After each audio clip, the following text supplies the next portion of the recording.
Jim Geraghty is my colleague at the Washington Post. He's also at the National Review. I do not know what you wrote about. I turned off the TV and I haven't listened to the editor's podcast yet. Jim, your assessment of last night's debate.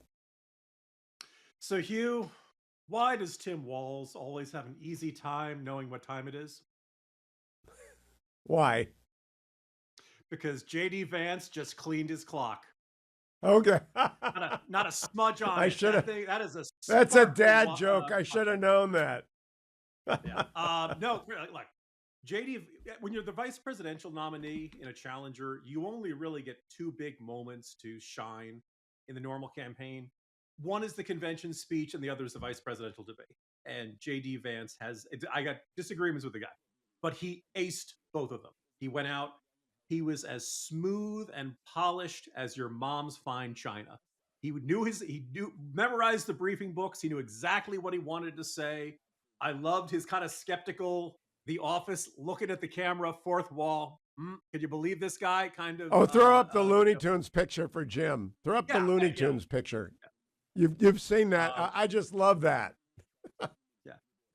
Meanwhile, in a moment that called for, clearly, I think a lot of Democrats wanted toughness. They wanted, Tim Walz to just tear into the Trump ticket and Republicans. He looked like he was made of Nerf. To use a line from that Saturday Night Live sketch, he looked like Charlie Brown as an adult. The moment that CNN report that said that he was nervous, I had thought that was standard issue expectations management. No, I believe it now. I think Walz looked nervous. I think he looked within a few minutes. He realized he was 2 or 3 months ago this relatively obscure Democratic governor who was going to be in that job, like he's term limited, but he's never had. And Jim, may I interrupt you? Sure. 2 months ago, he had gotten away with 20 years of fabulous, of just lying. 20 years of not being fact checked, and that ends when you become a vice presidential nominee. I know you were screaming at your television last night saying, where is the real question about China? The only tough question that Walz got on China was, hey, you said you were in Hong Kong for Tiananmen Square, but you didn't get there till months later. What happened? And he offered 2 straight minutes of flop sweat and talking about everything except the question he was answered. And then afterwards, he's like, yeah, I totally misremembered. I'm a knucklehead sometimes.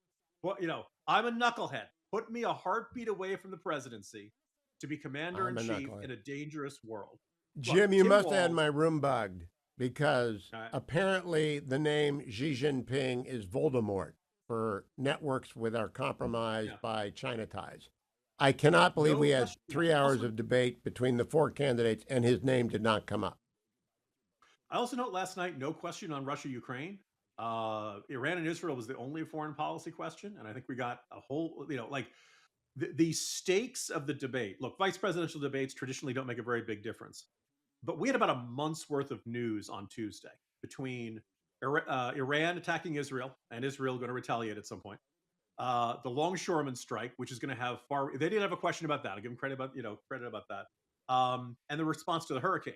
And I noticed the question about the hurricane was a climate change question. It was not a, hey, what do you think of the administration's response?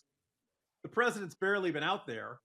And when he was asked about the strikes in the Middle East, and he apparently misheard the question and thought it was about the strikes of the longshoremen. We have a real dearth of leadership in this country. And I think that kind of made last night a little more important. Also, the fact that I also want to point out, George Bush got hammered on Katrina for flying over in the picture. Yeah. We have the Kamala picture with the unplugged-in phone, and it doesn't come up. It's just like CBS and ABC. They're broken. I was on the phone for 2 hours yesterday. It's called a telephone. Yeah, you whippersnapper. You're not Dana Carvey. No joke. Dana Carvey doing the great Biden is basically his grumpy old man character from the 1990s, and it's the same guy. Yep. It is the same irritable, lost train of thought. And another thing, by the way, Carvey's masterful at this stuff. And the rich need to pay their amount. He was the only safe target for SNL.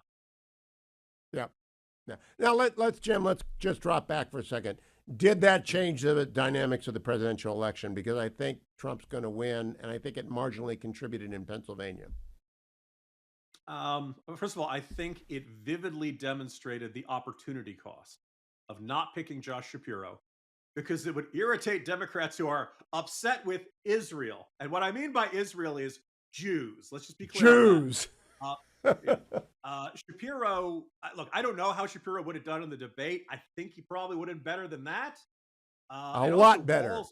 They said by the transitive property, Walz was going to help all across the upper Midwest. Well, Michigan is neck and neck. Wisconsin is neck and neck. Maybe a small lead for Harris, but it's not outside the margin of error. And Pennsylvania is neck and neck. So what does Walz bring to the ticket besides Diet Mountain Dew? The knucklehead vote. He's going to get Matt Gaetz's vote. They both are knuckleheads. Jim Geraghty, I'm going to go listen to the editors. I hope you do a 3-martini lunch. Both great podcasts. Follow Jim at Jim Geraghty. He's going to write this up at the Washington Post as well.